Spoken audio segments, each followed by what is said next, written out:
Shalom gospel YouTube channel में आपका स्वागत करते हुए परमेश्वर के वचन सुनने के लिए आज के लिए हम आपके ध्यान को इफिसियों 6:13 में इफिसियंस चैप्टर 6 वर्स 13 में खींचना चाहते हैं, जहां पर ऐसा लिखा गया है, इसलिए परमेश्वर के सारे हथियार बांध लो कि तुम बुरे दिन में सामना कर सको और सब कुछ पूरा करके स्थिर रह सको। छोटी सी प्रार्थना हम करेंगे। सर्वशक्तिमान परमेश्वर पिता, शालोम गॉस्पेल यूट्यूब चैनल के माध्यम से तू अपना वचन अपनी सिंहासन से हम तक पहुंचा दे। तेरा वचन जीवनदायक है। इस महामारी के समय में घबराहट से भरा हुआ हमारे जीवन में तेरा वचन से हमें शांति मिले, जीने के लिए प्रेरणा मिले, तेरे प्रेम को हम चख सके। हमको अपने लहू से धोकर शुद्ध कर। वचन के लिए सभी प्रकार की अनुग्रह, आशीष, अगुवाई, अभिषेक चाहते हुए प्रभु यीशु मसीह के नाम में ये प्रार्थना चढ़ाते हैं। सुन और ग्रहण कर, आमेन। जो पद हमने पढ़ा था यहाँ पर इफिसी 6:13 पद, यहाँ पर 3 बातें हम पाते हैं। सबसे पहले बुरे दिन के विषय में, दूसरा बुरे दिन का सामना करने के विषय में, तीसरा सब कुछ पूरा करके ऐसे दिनों में स्थिर रह सकने के लिए। ये 3 विषय को लेकर हम थोड़ी सी परमेश्वर के वचन में से हम देखते जाएंगे। सबसे पहले बुरे दिन जो पृथ्वी पर आएगा, इसको विपत्ति का दिन भी कहा गया है और तलवार, अनिकाल और महामारी के रूप में दिखाई दिया जाएगा। यिर्मयाह 14:12 पद। और ऐसे दिन हमें यहोवा के दिन में तैयार रहने के लिए चौकसी कराता है। प्रभु के दिन के बारे में हम विभिन्न प्रभु के वचन में से हम पढ़ेंगे। योएल का किताब 1 अध्याय का 15 पद। उस दिन के कारण हाय, क्योंकि यहोवा का दिन निकट है, वो सर्वशक्तिमान की ओर से सत्यानाश का दिन होकर आएगा। दूसरा अध्याय का 1-2 पद में, क्योंकि यहोवा का दिन आता है, वरन वह निकट ही है, वो अंधकार और तिमिर का दिन है, वो बादल का दिन है और अंधियारा का सा फैलता है। इसी प्रकार से आमोस का किताब 5 अध्याय, आमोस का किताब 5 अध्याय उसकी 18 पद में, हाय तुम पर जो यहोवा के दिन की अभिलाषा करते हो, यहोवा के दिन से तुम्हारा क्या लाभ होगा? वो तो उजियाले का नहीं, अंधियारे का दिन होगा। 20 पद, क्या यह सच नहीं है? यहोवा का दिन उजियाले का नहीं, वरन अंधियारे का है होगा। हाँ, ऐसे घोर अंधकार का जिसमें कुछ भी चमक न हो। सपन्या की पुस्तक 1 अध्याय का 15 और 16 पद। 14 पद में यहोवा के दिन के बारे में लिखा गया है। यहोवा के दिन, भयानक दिन, ये निकट है, वो बहुत वेग से समीप चला आता है। यहोवा के दिन का शब्द सुन पड़ता है। यहाँ वीर दुख के मारे चिल्लाता है। यह रोष का दिन होगा, वो संकट और सकेती का दिन, वो उजाड़ और उघेर का दिन, वो अंधेर और घोर अंधकार का दिन, वो बादल और काली घटा का दिन होगा। 18 पद में, यहोवा के रोष के दिन में न तो चांदी उनका बचाव होगा और न सोने से, क्योंकि उसके जलन की आग सारी पृथ्वी भस्म हो जाएगी।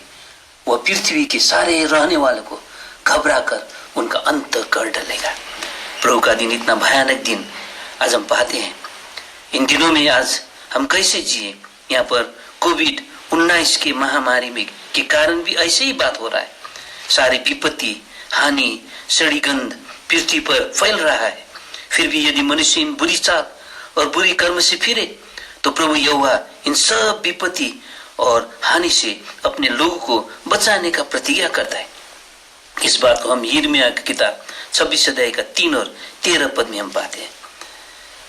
ये जो विपत्ति मनुष्य के जीवन में आया है, ये किस बात से आया है? परमेश्वर का वचन कहता है ये मनुष्य की बुरी युक्तियां के कारण, नीति वचन 14, 17 और 22 पद में बुरी कल्पनाएं के कारण, उत्पत्ति 6:5 पद, बुरी चाल बुरी कर्म के कारण, यिर्मयाह 25:5 पद, बुरी संगति 1 कोरिन्थी 15:33 पद पृथ्वी पर विपत्ति लाने का कारण बनता है और इसके द्वारा पृथ्वी पर दुर्गंध उठेगी और सड़ी गंध फैलेगी। योएल 2:20 पद। इसलिए आज प्रभु चाहता है कि ऐसे समय में आज हम प्रभु के लिए कैसे हम जी सके।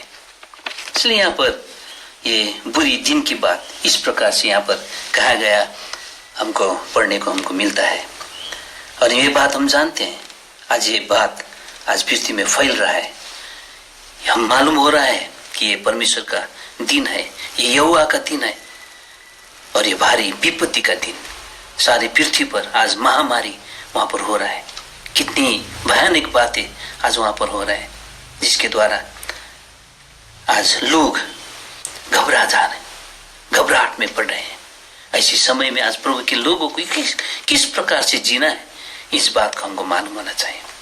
इसलिए दूसरी बात हम देखेंगे, ऐसे समय में ऐसे दिन को कैसे हम सामना कर सके। रोमी का किताब 13:11 पद, समय को पहचानो। दूसरा पत्रस 3:14-19 पद हमको बताता है कि पवित्र चाल चलन और भक्ति में जीवन व्यतीत करते हुए परमेश्वर की उस भयानक दिन की बाट जो होना चाहिए। ध्यान से देखो कैसी चाल चलते हो। अवसर को बहुमूल्य समझो क्योंकि दिन बुरे हैं। इफिसी 5:15 और 16 पद। अब इस बुरी दिन का सामना करने के लिए प्रभु कहता है कि तुम परमेश्वर की सारे हथियार बांध लो।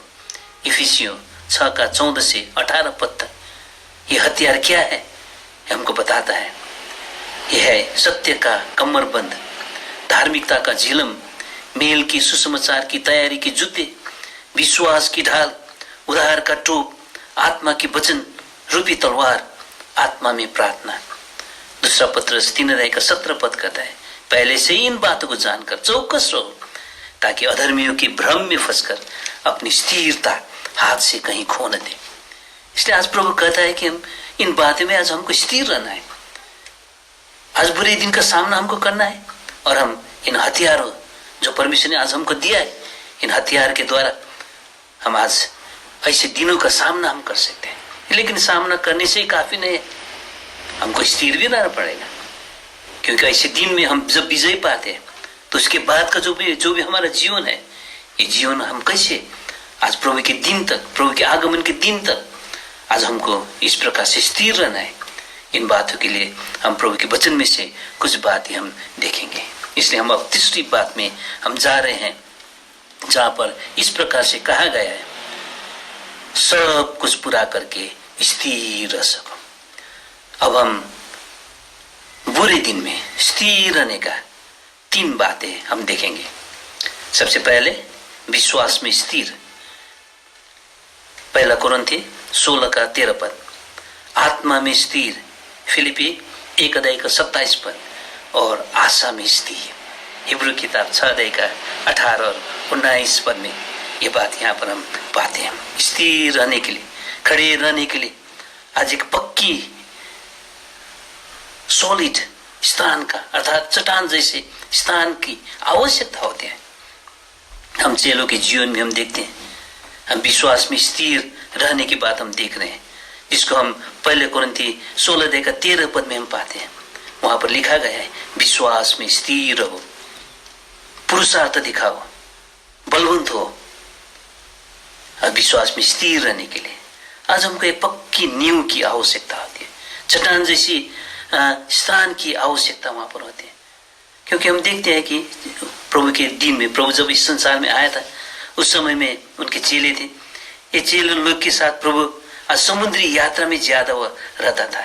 एक जगह से दूसरी जगह जाने के लिए समुद्र की यात्रा में आज वे जाते थे। और इसी समय में हम यहाँ पर देखते हैं जब वे इस प्रकार से यात्रा करते थे, ऐसे फ्लूइड सिचुएशन में, अर्थात ये जल की नहीं, आज एक तरल पदार्थ जैसे जीवन में उनके विश्वास का जांच होता था। जब भी आंधी आती थी, लहरें नाव पर लग जाता था, हवा विरुद्ध में होने के कारण वे खेते खेते घबरा जाते थे, डर से भर जाता। प्रभु कहता था, तुम क्यों डरते हो? क्या तुम्हें अब तक विश्वास नहीं? यही बात हम मरकुस की किताब 4 अध्याय का 37 पद 40 पद में हम पाते हैं, 6 अध्याय का 48 पद 50 पद में हम पाते हैं।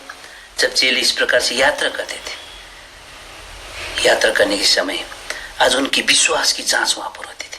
ये विश्वास में आज वे खड़े रह नहीं सकते थे, वे चिल्ला उठते थे, प्रभु को पुकारते थे, प्रभु क्या हो गया, क्या तुम हमारी वास्ता नहीं करते? इस प्रकार से उनकी विश्वास का जांच वहां पर हो रहा था। लेकिन जब प्रभु नाव में चढ़ते थे, आंधी थम जाता था, हवा शांत होता था। ये बात हम मरकुस का किताब 4 अध्याय के 39 पद में, 6 अध्याय के 51 पद में हम पाते हैं। वे डूबने से बच जाते थे। ये घटना हम मत्ती की किताब में हम पाते हैं। पतरस के बारे में ये घटना यहाँ पर लिखा गया है। जब चेले आज उस समुद्र के बीच में उस समय में था, वहां पर आंधी आया था और आंधी के समय में चेले वहां पर बड़े आज डर के साथ वे लोग आज चल रहे थे। यहाँ पर इस प्रकार से लिखा हुआ है, उस समय 14 अध्याय का मत्ती की किताब 14 अध्याय का 24 पद, उस समय नाव झील के बीच में अर्थात समुद्र के बीच में लहरों से डगमगा रही थी, क्योंकि हवा उनके विरुद्ध में था। चेले उस झील पर चलते हुए देखकर घबरा गए, घबराहट में वो पड़ गए। तो उस समय में प्रभु यीशु वहां पर आया और वो कहता है, अरे ढारस बांधो, मैं हूं, डरो मत। तो पतरस ने उसको उत्तर दिया, हम पढ़ते जा रहे हैं 28 पद में, हे प्रभु, यदि तू ही है तो मुझे अपने पास पानी पर चलकर आने की आज्ञा दे। उसने कहा आ। प्रभु ने कहा आ जा। तो तब पतरस नाव पर से उतरकर यीशु के पास जाने को पानी पर चलने लगा। वो विश्वास उस पर प्रभु यीशु से उसका आज्ञा दिया, और विश्वास के साथ वह पानी में वो जाता है और वहां पर क्या होता है, वह वहां पर चलकर प्रभु यीशु मसीह के पास वो जाता है। लेकिन क्या होगा, ऐसे चलते समय वो हवा को देखकर डर गया और जब डूबने लगा तो चिल्लाकर कहा, हे प्रभु मुझे बचा। यीशु ने तुरंत हाथ बढ़ाकर उसे थाम लिया और उससे कहा, हे अल्प विश्वासी, तूने क्यों संदेह किया? इस प्रकार से आज पानी में चलने के बाद जो है, अर्थात हमारे विश्वास की जांच इस प्रकार से आज फ्लूइड सिचुएशन में, अभी के ये कोविड-19 का ये बात भी यही है। आज हमारा विश्वास आज हिल रहा है, विश्वास में कमी आज ऐसे समय में हम पाते हैं, क्या हो जाएगा, हम मरने जाएंगे, आज हम पॉजिटिव हम तो नहीं निकलेंगे, इत्यादि बात यहाँ पर हम क्या करते हैं, देखते हैं। लेकिन यहाँ पर क्या देखते हैं, जब प्रभु यीशु मसीह ने नाव पर चढ़ गए तो हवा थम गई। हमारा प्रभु यीशु मसीह के बारे में इस प्रकार से हम क्या करते हैं पाते, क्योंकि हमारा प्रभु यीशु मसीह ही चट्टान है। पहला कुरिन्थी किताब 10 अध्याय का 4 पद में ये बात लिखा है, मसीह हमारी चट्टान है। इसलिए वह चट्टान होने के कारण उसमें हम आज उसमें हम भर पड़ सकते हैं, उसमें हम भरोसा कर सकते हैं, और हम हमारे जीवन को वो क्या करता है, थाम लेता है। भजन संग्रह 40 अध्याय का 2 पद में ये बात यहाँ पर लिखी गई हम पाते हैं। भजन संग्रह 40 अध्याय का 2 पद में इस प्रकार से लिखा हुआ है, यहाँ पर 40 अध्याय का 2 पद, उसने मुझे सत्यानाश के घड़े और दलदल की कीच में से उबारा और मुझको चट्टान पर खड़ा करके मेरे पैरों को दृढ़ किया। प्रभु यीशु मसीह चट्टान है, वो हमारे पैर को दृढ़ करता है। इसलिए हम विश्वास में स्थिर रहने के लिए ये हमको क्या करता है, सहायता पहुंचाता है। यहाँ पर हम मत्ती का किताब 7 अध्याय में भी ये बात हम देखते, एक व्यक्ति वहां पर था, जिस व्यक्ति के बारे में कहता है वो एक बुद्धिमान मनुष्य था, और वह मनुष्य ने क्या किया, उसने अपना घर आज कहाँ पर बनाया, चट्टान में बनाया। इस प्रकार से यहाँ पर लिखा गया हम पाते 7 अध्याय मत्ती का किताब 7 अध्याय 24 और 25 पद। इसलिए जो कोई मेरी ये बात सुनकर उन्हें मानता है वह उस बुद्धिमान मनुष्य की नाई ठहरेगा जिसने अपना घर चट्टान पर बनाया, और मेह बरसा और बाढ़ें आई और आंधियां चली और उस घर पर टक्कर लगी, परंतु वह नहीं गिरा क्योंकि उसकी नींव चट्टान पर डाली गई थी। इसलिए चट्टान हमारे प्रभु यीशु मसीह, जब हमारा जीवन आज हम लगाते हैं तो वहां पर हम पाते हैं कि आज किस प्रकार से हम स्थिर हम रह सकते हैं। ये घर जो यहाँ पर बनाया गया है, ये घर आज हमारे व्यक्तिगत जीवन की बात को बताता है। ये घर आज हमारे पारिवारिक जीवन को आज बताता है। ये घर आज हमारे मंडली के जीवन को आज क्या करता है, आज बताता है। इसलिए जब हमारी घर जो है, हमारा जीवन, हमारा परिवार, हमारी मंडली आज इस प्रकार से प्रभु यीशु मसीह चट्टान है, उस पर जब हम हमारे घर को बनाते हैं तो हम क्या देखते हैं, वहां पर मेघ बरसता है, बाढ़ आती है, आंधियां चलते हैं, विभिन्न प्रकार की परिस्थितियां आंधी के रूप में, बाढ़ के रूप में, मेघ के रूप में आज हमारे ऊपर बरसता है। लेकिन आज हम क्या पाते हैं, परंतु वह नहीं गिरा, हम स्थिर रहेंगे क्योंकि उसकी नींव चट्टान पर डाली गई थी। इस प्रकार से आज प्रभु हमारे विश्वास को स्थिर करना चाहते हैं। आज हमारा जीवन उसमें पूरा प्रकार से समर्पित होना चाहिए, प्रभु के हाथ में अपने आप को हमको देना चाहिए, तभी आज हम इस विश्वास में स्थिर रह सकते हैं।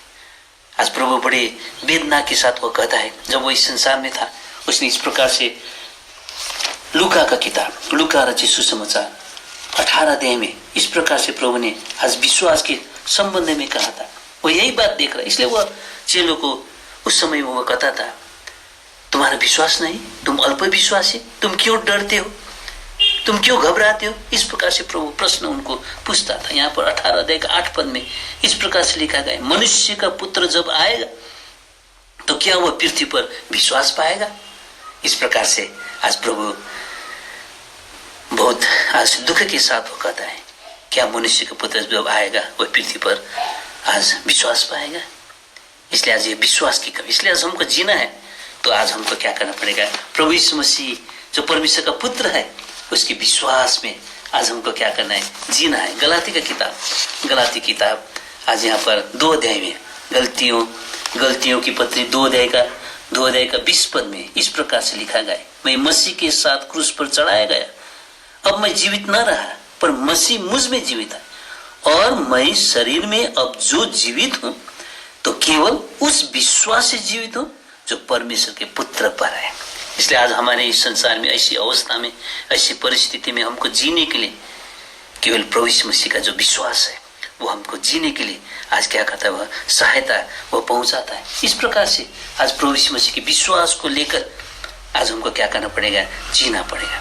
क्योंकि आज शैतान विभिन्न प्रकार की परिस्थिति आज हमारे जीवन में लाकर वो आज हमारे विश्वास को वह खत्म करना चाहते हैं। लेकिन प्रभु का वचन इस प्रकार से कहता है, पहला पत्रस 5 अध्याय का 8 पद में और 9 पद में 7 पद में लिखा गया, अपनी सारी चिंता उसी पर डाल दो क्योंकि उसको तुम्हारा ध्यान है। सचेत हो और जागते रहो क्योंकि तुम्हारा विरोधी शैतान गरजने वाला सिंह की नाई इस खोज में रहता है कि किसको फाड़ खाए। विश्वास में दृढ़ होकर और यह जानकर उसका सामना करो। इस प्रकार से आज प्रभु विश्वास के साथ आज शैतान की सब युक्तियों की सामना करने के लिए आज वो हमको इस प्रकार से कहता है। इसलिए आज ये विश्वास में रहने की बात इस प्रकार, हमारा जीवन जो है अभी के ये समय में आज एक फ्लूइड सिचुएशन में रहा हुआ, एक तरल पदार्थ में हमारा आज पैर इस प्रकार से रहा हुआ, हम क्या होते हैं, डूब जाते हैं, हमारा विश्वास खत्म हो सकता है। इसलिए प्रभु चाहता है कि ऐसी अवस्था में, ऐसी परिस्थिति में आज वो चट्टान जो प्रभु यीशु मसीह है उसमें आज हमारा जीवन रहे, आज उसमें हम भरोसा रखें, उसमें हम आस रखें। इस प्रकार से ये जो हम यहाँ पर विश्वास में स्थिर रहने के बाद इस प्रकार से यहाँ पर हम क्या कहते हैं, पाते हैं। दूसरा बात, आज हमको आत्मा में भी स्थिर रहना है, आत्मा में स्थिर। इसको हम यहाँ पर फिलिपी का किताब 1 अध्याय का 27 पद में यहाँ पर पाते हैं। यहाँ पर किस प्रकार से लिखा गया है, तुम्हारा चाल चलन मसीह के सुसमाचार का योग्य हो कि तुम एक ही आत्मा में स्थिर रहो, एक चित्त होकर। इस प्रकार से प्रभु आज हमारे जीवन में वह आज आत्मा में स्थिर होने की बात यहाँ पर कहता है। आत्मा में स्थिर होने की बात किस प्रकार से यहाँ पर कहा गया है, यहाँ पर लिखा है तुम एक ही आत्मा में स्थिर रहो, एक चित्त होकर। ये बात हमको क्या बताता है, एक ही आत्मा में एक चित्त होकर कहने का मतलब होता है कि आज हमको मेल मिलाप में स्थिर रहना चाहिए। है। यहाँ पर मेल मिलाप में स्थिर रहने की बात बताता है। बुरे दिन जो हमारे जीवन में आते हैं, ये हमारे जीवन में आए मन की करवाहट के कारण, डाह के कारण, विरोध के कारण, घमंड के कारण होता है। याकूब 3:14 में लिखा गया है। आज हमारे जीवन में आए हुए मन की करवाहट, एक दूसरे के प्रति हमारी डाह का बात, विरोध का बात, घमंड की बात, ये बुरे दिन की आज एक कारण आज बन जाता है। लेकिन मसीह हमारा मेल है। इफिसी का किताब 2:13-17 तक की बातों में हम पाते हैं। इसके अनुसार मसीह ने अपने बलिदान के लहू द्वारा अपने शरीर में बैर को मिटा दिया और क्रूस पर बैर को नाश करके दोनों को एक देह बनाकर परमेश्वर से मिलाया और दोनों को मेल मिलाप का समाचार, सुसमाचार सुनाया। इस प्रकार से आज मेल मिलाप में स्थिर रहने के लिए प्रभु हमको कहता है।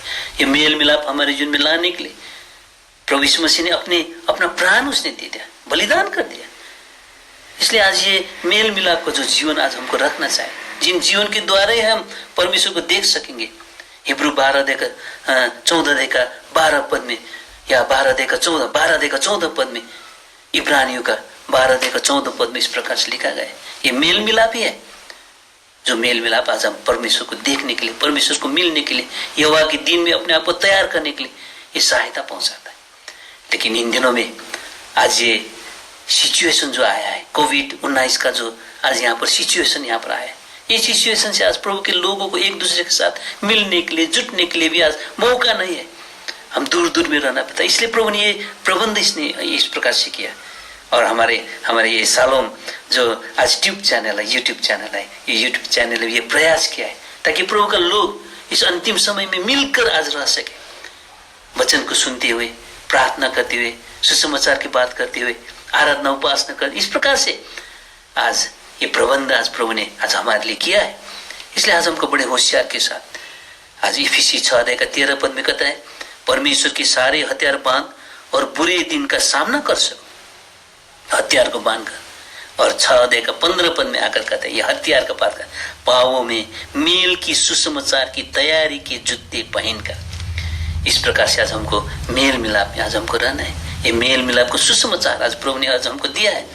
इसलिए आज एक दूसरे के साथ मेल मिलाप में रहकर, फिलिपी 2:2 तक यदि हम पढ़ेंगे तो यहाँ पर प्रभु ने किया हुआ बलिदान की बात यहाँ पर हम देखते हैं।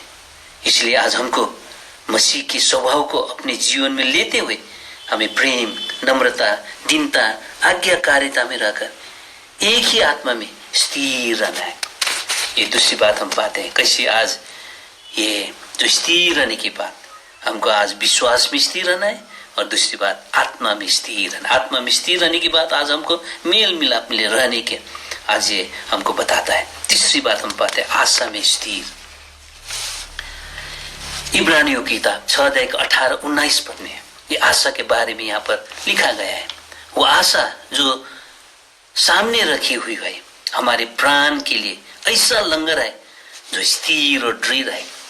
यदि हम इस आशा में, आशा के आनंद में अंत तक दृढ़ता से स्थिर रहे तो उसका घर आज हम बन जाएंगे। और ये आशा तो क्या है? ये आशा क्या है? तो हम 3 बातें आशा के बारे में देखेंगे। हमारा जो आशा है, ये आशा क्या है? एक जीवित आशा। पहला पत्रस 1:3 में ये जीवित आशा के बारे में हम यहाँ पर लिखा हुआ पाते हैं। हमारे प्रभु यीशु मसीह के परमेश्वर और पिता का धन्यवाद हो, जिसने यीशु मसीह के मरे हुए में से जी उठने के द्वारा अपनी बड़ी दया से हमें जीवित आशा के लिए नया जन्म दिया है। ये जीवित आशा आज प्रभु ने हमको क्या किया दिया है। ये जीवित आशा क्या है? स्वर्ग में रखी एक अविनाशी और निर्मल और अजर मिरास की आशा। यह आशा हमें बुरे दिन में आने वाले विपत्ति और नाना प्रकार की परीक्षाओं में वर्णन से बाहर और महिमा से भरा हुआ आनंद में बने रहने में मदद पहुंचाता है। पहली पत्रस 1:5-8 तक ये बात हम देखते हैं। 3 पद में आशा के बारे में बताया गया है। 4 पद में आशा क्या है ये बताया गया है कि एक आज अविनाशी, निर्मल और अजर मिरास की आशा जो प्रभु ने आज हमारे लिए स्वर्ग में रखा है। और जब हम इनको देखते हैं तो इस संसार में विभिन्न प्रकार की विपत्ति आज हमारे जीवन में आए, नाना प्रकार की परीक्षा हमारे जीवन में आए, फिर भी 8 पद के अनुसार वर्णन से बाहर और महिमा से भरा हुआ आनंद में हम बनकर हम रह सकते हैं। इस प्रकार से आज हमको जीवित आशा प्रभु ने हमको दिया, जिसके कारण हम ये आशा में स्थिर बन के हम रह सकते हैं। दूसरा, आज आशा के बारे में तीतस का किताब 2 अध्याय का 13 पद में बताया गया है। तीतस का किताब 2 अध्याय का 13 पद में यहाँ पर दूसरी आशा के विषय में यहाँ पर बताया गया है। और ये क्या आशा है? ये धन्य आशा। यहाँ पर 2 अध्याय का 13 पद में, और उस धन्य आशा की अर्थात अपने महान परमेश्वर और उद्धारकर्ता यीशु मसीह की महिमा के प्रकट होने की बात जोते रहे। धन्य आशा, ये धन्य आशा प्रभु यीशु मसीह के आगमन के बारे में आज बताता है। कलसी 1 अध्याय का 27 पद कहता है, मसीह जो हम में रहता है वो हमारी महिमा का आशा है। पहला यूहन्ना 3 अध्याय का 2 और 3 पद में, जब वो प्रकट होगा हम उसके समान होंगे। ये आशा हमको प्रभु ने दिया है। इस आशा के द्वारा हम अपने आप को पवित्र रखते हैं जैसा वो पवित्र है। पहला कुरिन्थी 3 अध्याय का 12 और 18 पद में ये ऐसी आशा है जिसके द्वारा हम प्रभु की तेजस्वी रूप में अंश अंश करके बदलते जाएंगे।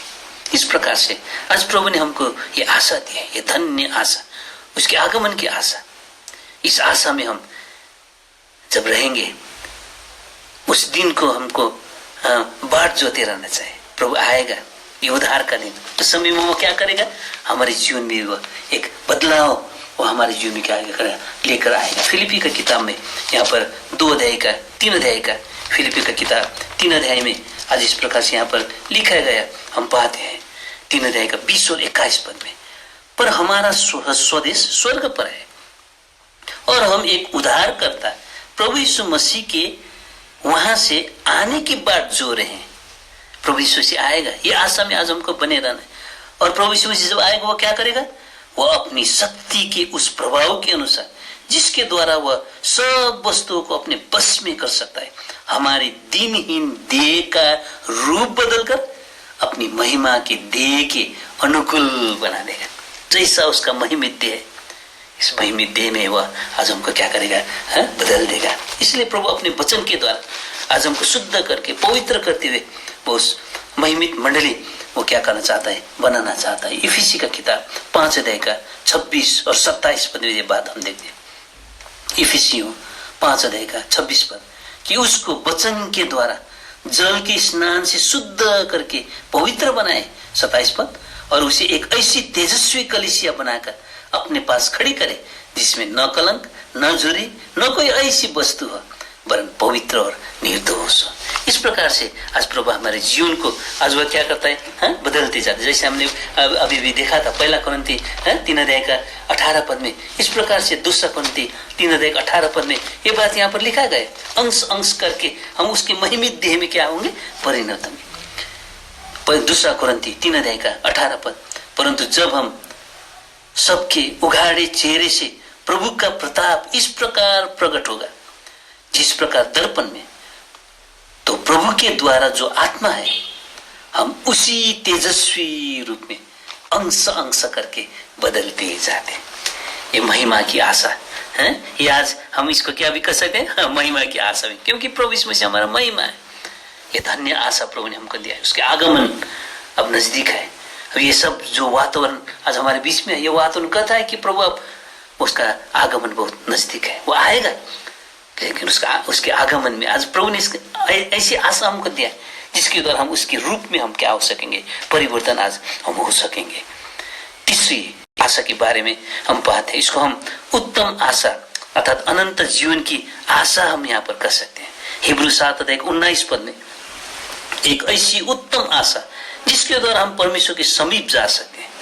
तीतस 3 अध्याय का 4 से 7 पद की बात में हमारे उद्धारकर्ता परमेश्वर की कृपा और मनुष्य पर उसकी प्रीति प्रेम आज प्रकट हुई और अपनी दया के अनुसार नए जन्म की स्नान और पवित्र आत्मा के हमें नया बनाने के द्वारा हमारा उद्धार किया, जिससे हम उसके अनुग्रह से धर्मी ठहरकर अनंत जीवन की आशा अनुसार धार्मिकता वास करने वाला नई आकाश और नई पृथ्वी की वारिस बने। आज प्रभु ने आशा हमको एक नई आकाश और नया पृथ्वी, लेकिन उसमें जाने के आगे आज यहाँ पर जैसे लिखा गया है, आज ये धर्मी है, ये धार्मिकता, धर्मी ठहर कर ही आज ये जीवित आशा की आज हम बात क्या कर सकते हैं, हम जो सकते हैं, उत्तम आशा में हम रह सकते हैं, अनंत जीवन की आशा में हमें आज क्या कर सकते हैं, स्थिर रह सकते हैं। हमको धर्मी ठहर और धर्मी ठहराने के लिए आज प्रभु यीशु मसीह ने क्या किया, आज उसने अपने आप को बलिदान किया। वो उद्धार करता बन के इस संसार में वो आया और कलवरी क्रूस पर उसने अपना प्राण दे दिया, अपने शरीर से उसने देह से लहू बहाया और परमेश्वर का वचन कहता है परमेश्वर का पुत्र यीशु का लहू हमें सब पापों से शुद्ध करता है। और उसका अनुग्रह आज हम पर होने के कारण, ये अनुग्रह के द्वारा अब प्रभु हमको क्या करता है, हमारे पाप को वो शुद्ध करके हमको आज छुटकारा अर्थात उद्धार का प्रबंध वो हमको मिला था। इफिसी का किताब 1 अध्याय का 7 पद में हमको उसमें उसके लहू के द्वारा छुटकारा अर्थात अपराध की क्षमा उसके उस अनुग्रह के धन के अनुसार मिला है। इसलिए आज हमको क्या करना, इस बात को हमको विश्वास करना चाहिए। इफिसियों 2 अध्याय का 8 पद, क्योंकि विश्वास के द्वारा अनुग्रह ही से तुम्हारा उद्धार हुआ और यह तुम्हारी ओर से नहीं वरन परमेश्वर का दान है और न कर्मों के कारण, ऐसा न हो कि कोई घमंड करे। इसलिए हमको प्रभु यीशु मसीह पर विश्वास करना है। प्रभु यीशु मसीह पर विश्वास करो तो तुम और तेरे सारे घराना उद्धार पाएंगे। इस प्रकार से प्रभु का वचन आज हमको ये आशा में वो हमको रखता है। और जब हम इस प्रकार से हम धर्मी ठहरते हैं, धर्मी ठहरने के कारण ये अनंत जीवन की आशा, अब हम प्रभु के साथ में जाएंगे, प्रभु आएगा और प्रभु के साथ हम जाएंगे और प्रभु जो राज्य हमको तैयार वो कर रहा है, नई आकाश और नई पृथ्वी, इसमें आज हम प्रवेश कर सकेंगे। इस आशा में हम क्या कर सकेंगे, जीवित हम रह सकेंगे। इसलिए आशा में स्थिर रहने के बाद आज हमको क्या बताता है, हमको जीवित आशा जो प्रभु ने दिया है इसमें हमको स्थिर बन के रहना है। एक धन्य आशा जो प्रभु ने आज हमको दिया है इसमें हमको स्थिर बन के रहना है और उत्तम आशा और अनंत जीवन की आशा में भी स्थिर बन के रहना है। सो इस बुरे दिन में जिस प्रकार से हमने शुरू में पढ़ा था 1 कुरिन्थी, आज इफिसियों का किताब 6 अध्याय का 13 पद में, इसलिए परमेश्वर के सारे हथियार बांध लो कि तुम बुरे दिन में सामना कर सको और सब कुछ पूरा करके स्थिर रह सको। प्रभु हमको इन बातों में आज गौर करते हुए ऐसी उद्धार यदि हमने अभी तक नहीं पाया है, उद्धार को पाने के लिए और प्रभु के आगमन की बाट जोते हुए नया जन्म लेकर आज पवित्र आत्मा के हमें नया बनाने के द्वारा हमारा जीवन आज जो है प्रभु यीशु मसीह के स्वभाव को आज हमारे जीवन में लेते हुए आज हम क्या कर सके, पवित्र चाल चलन और भक्ति से जीवन व्यतीत करते हुए उसकी आगमन की बाट हम जो कर रह सके। प्रभु हमको आशीष दे। धन्यवाद। जय मसीह।